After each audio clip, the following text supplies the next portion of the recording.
Welcome back, Fink Nation. I hope you're doing great today, later this afternoon, or this morning, whenever you're seeing the video. But welcome back, and I appreciate the support of Finstock, guys. Today we're going to go ahead and talk about what I think, how the Dolphins management did in the NFL draft, the 2025 NFL draft, and give you my grades. And then later on this week, I'll be doing one of undrafted free agent list and who they got undrafted, and then go from there and do more videos about the needs that they still have after the draft and what they need to do in free agency. To get started, let's talk about the first round draft pick out of Michigan, the defensive tackle Kenneth Grant. He's 331 pounds. In 2022, he played all 14 games as a reserve for Michigan. 2023, he was second team All Big Ten Conference. Played in all 15 games with 5 starts for the national championship team with 29 tackles and 5 tackles for loss with 3.5 sacks, 1 INT. In 2024, he was third team Associated Press All-American, second team All Big Ten, started 12 games, 32 tackles, 6 tackles for loss, 3 sacks, and he did not play in their bowl game this past year, the win over Alabama. Guys, I give this grade by Chris Greer and Mike McDaniel an A+. This is actually an A+. They needed to replace Calais Campbell and also the loss of the previous season of Christian Wilkins. But Calais Campbell had replaced Christian Wilkins during the 2024 season. So this is a big pickup, and he reminds you a lot of Christian Wilkins because he has a motor that continues to go to the end of the whistle, and it will chase down plays and can move strongly down the line. And he is a big man. In the second round, the Dolphins also did a need pick, and a pick that I believe is going to help also the trenches, but on this side, on the trenches on the offensive side. With the pick in the 5th round at number 37, they moved up after a trade from the Raiders, and they picked up Jonah Savaianaya. He is a guard out of Arizona, but he also played guard and tackle at Arizona. He's 324 pounds. In 2022, he was honorable mention All Pac-12 Conference. Started all 12 games at right guard. 2023, he was honorable mention All Pac-12. Started all 13 games, 3 at right guard and 10 at right tackle. In 2024, he was honorable mention All Big 12 Conference. Started 11 games, 5 at left tackle, 6 at right tackle, and was named team captain. And our second pick at round 5 was at 143 was Jordan Phillips, the defensive tackle out of Maryland. I like this pick, not as much as the Kenneth Grant pick, but I do like this pick. He's 6'1", 312. 2022 he played. He redshirted, played in 3 games as a reserve, 1 tackle. 2023 played all 13 games, 11 starts, 28 tackles, 1.5 tackles for loss. 2024 started all 12 games, 29 tackles, and 1 tackle for loss. This grade I give a B plus. With the pick number 13 in the in round 5, the Dolphins also selected cornerback Jason Marshall Jr. out of Florida. He's 6 foot, 194 pounds. He was a high school 5-star recruit, top 30 overall prospect. Nationally, 2021 he played in 13 games with 7 starts, 23 tackles, 2 tackles for loss, 1 INT. 2022 led the team with 8 PBUs, started all 13 games, 29 tackles for loss with 1 INT. In 2023, led the team with 10 PBUs, started all 12 games, 26 tackles, 3 tackles for loss with 1 sack. In 2024, he got injured and only started 7 games, 20 tackles, 1.5 tackles for loss, 4 PBUs, 1 forced fumble. Missed the rest of the season with a shoulder injury. I'll go back to Marshall in a little bit. I'm going to actually give him a higher grade than what I've been hearing, but I'll get back to Marshall in a little bit. Dante Trader, which is a safety from Maryland. There were other safeties on the board that I like better than Dante Trader, but I understand that they were trying to fill a need. But this one I give them a C-. Coming out of high school, he was one of the top recruits for lacrosse in the nation as a midfielder. Originally signed with Maryland to play lacrosse. In 2021, he played all 12 games as a reserve. 16 tackle, 1 tackle for loss. In 2022, he started all 12 games, 62 tackles, 2 interceptions, and 4 PBUs. In 2023, he started all 12 games, 53 tackles, 2 interceptions, and 6 PBUs. He joined Maryland's lacrosse team, playing in all 16 games and earning USILA third team All-American honors. In 2024, he was on honorable mention Big Ten Conference, started 10 games, 59 tackles, 1 interception, missed 2 games due to injury. Our round 6 pick, I like a lot. There was a couple of running backs, 2 or 3 running backs I like better, but we can't deal with the past. But I like the pick due to the value. He was picked 179, round 6, and it's Ollie Gordon II. In 2022, he played in all 13 games with 1 start, 62 carries for 308 yards, 5.0 average, 2 touchdowns. Receiving, 12 for 76, 6.3 average, 2 touchdowns receiving. In 2023, he won the Doak Walker Award as the nation's top running back, first team Associated Press All-American Big 12 Offensive Player of the Year, first team All Big 12, led the FBS with 1,732 rushing yards, 285 carries, 6.1 average, and 2,062 yards from scrimmage, all-purpose scrimmage yards. 39 receptions for 330 yards, 8.5 average, 1 TD. Ranked second with 21 rushing TDs, started all 14 games. In 2024, he was an honorable mention Big 12, led the team with 80 rushing yards, 190 carries, 4.6 average, 13 rushing touchdowns, started all 12 games, and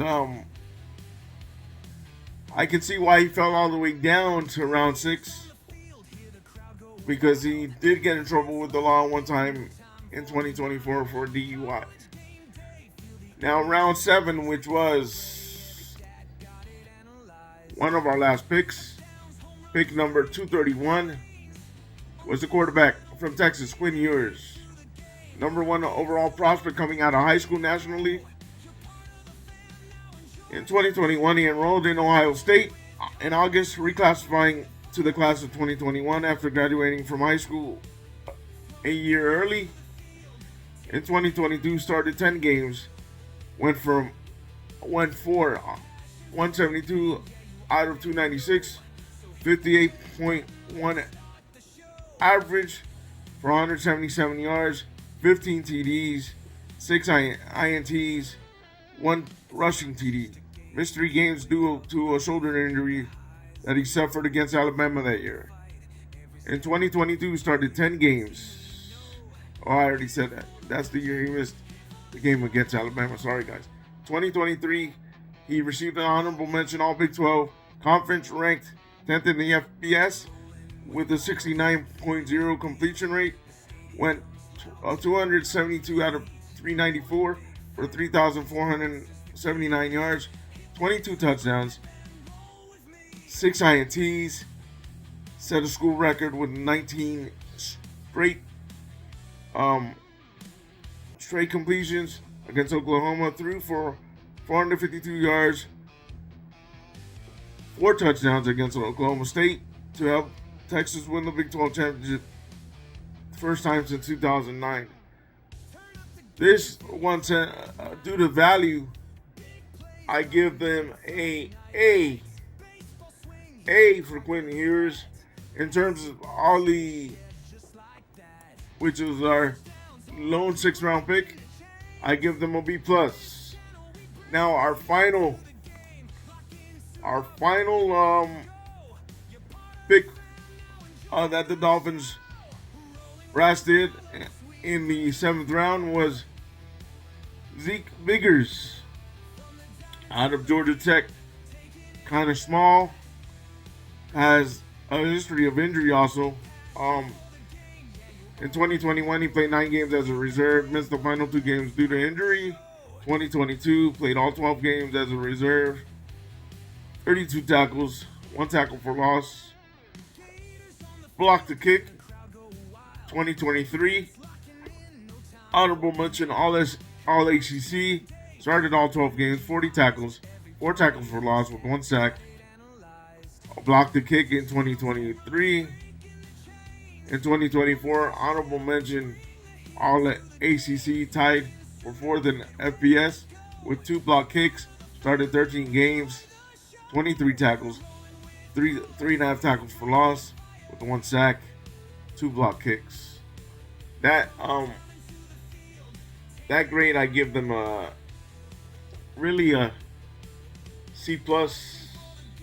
C+ is the highest I can give. In terms of Jason Marshall, I do have a little bias because I am a Gator alum, guys, but I would give the Jason Marshall grade, if he could stay healthy, a B, C+, B. The lowest I would go is a C+. Overall grade, guys, I give the Dolphins draft a B, B-. Let me go ahead and talk to you about what PFF had to say about the draft, and then go ahead and give you a final thoughts and when rookie minicamp will start. During the next video, I'll go ahead and give you more important dates. Okay, this is what PFF had to say about the picks. And let me start from the top. Give me 1 second.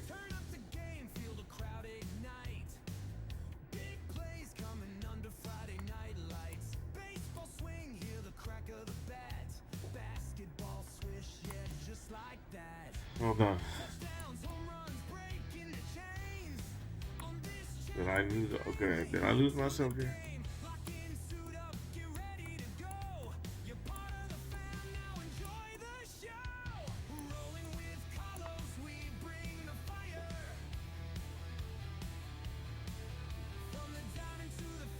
Hold on, guys. All of a sudden, I lost myself here. Give me 1 second.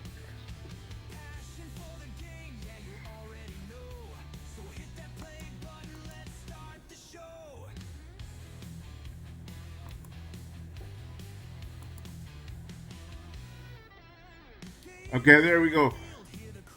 I think I got it, guys. Let's see. Okay, the overall grade that PFF gave the Miami Dolphins is a B. For Kenneth Grant, what they had to say, the Dolphins could have gone in many directions, but they opted to fill a void on the interior with nose tackle who possesses a rare combination of size and quickness. Grant posted a 87.5 PFF grade against the run and was graded in the 90th percentile in 2024, and it is an upgrade over Benito Jones. The pick further boosts the defense that ranked 6th in PFF run defense grade last year. That's what they had to say about Kenneth. Jonas Savannah out of Arizona, the guard. After adding some size into the interior defensive line in round one, Miami turned around and moves up to improve the offensive line. Savannah has starting experience at both tackle and guard across 3 seasons at Arizona and makes sense as a fit in the Dolphins zone rushing scheme. He graded out in the 88th percentile among qualifiers in PFF pass blocking grade on a true pass sets over the past 3 seasons. Jordan Phillips out of Maryland, the defensive tackle. The Dolphins get an excellent value here as Phillips ranks number 94 on the PFF big board. He recorded an 11% pass rush win rate and a 7.6 run stop rate in 2024.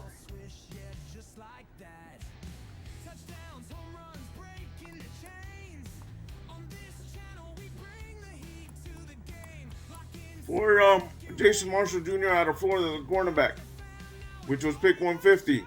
Marshall is highly experienced, having been a regular member of the Gators defense from the moment he stepped foot on campus with solid production.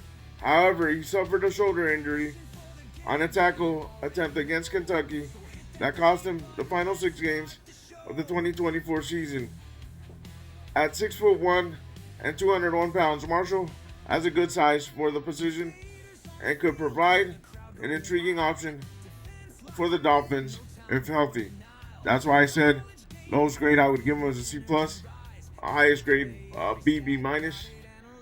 So I agree with them because of his injury history, but he's a good corner, which people to me underrated him and undervalued him as a draft pick.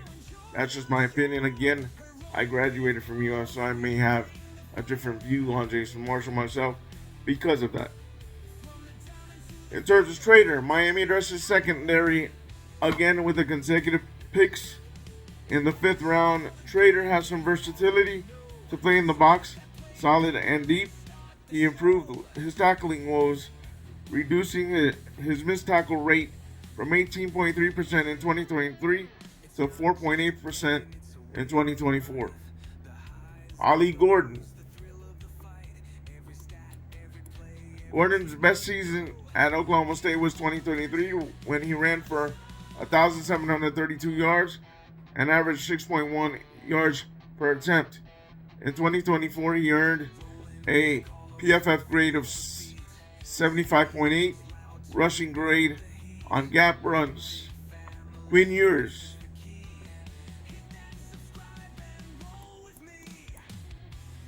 Ewers was the 165th ranked prospect on the PFF big board, so the Dolphins got good value with the pick.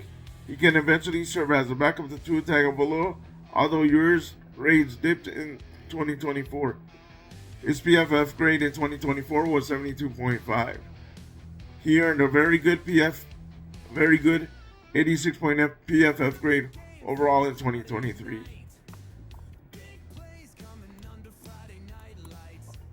Zeke Biggers, the defensive tackle out of Georgia Tech. Biggers has a prototypical size and length for the nose tackle position, but his grading profile is underwhelming Given those traits, Biggers earned a PFF grades of 65.0 or lower in each of the past 2 seasons for the Yellow Jackets. So I understand why they gave him a B, and I'm leaning towards that myself. But let me go ahead and give you one important date. Rookie minicamp, just so you guys know, begins May 10th through the 12th. My overall grade, guys, for the Dolphins draft is a B minus. That's my overall grade. They have still needs, in my opinion. They need a starting corner. Jason Marshall is going to be a rookie, so I wouldn't put that pressure on Jason Marshall. I do not like the safety they picked out of Maryland, but it is what it is. We can't cry over spilled milk. Leave me your thoughts down below. What you think of the Dolphins draft this year, and do the Dolphins still need to pick up safeties, defensive line help for depth, and also 2 starting corners? Because I don't. Next video I'm gonna go ahead and cover for you is the depth chart and why I believe they need safety help. They still need depth at D-line because they need more rotational pieces, and they need 2 starting corners, in my opinion. But that's for the next video. So leave me your thoughts down below. What you think of the draft for Chris Greer, Mike McDaniel, and company? What would you give them as draft grades? And give me the individual draft grades you would give them for each draft pick, and what you think of each draft pick that they drafted. And we'll talk to you soon. Always stay positive, stay on your grind. Bids up all the time, and we'll talk to you soon. Peace.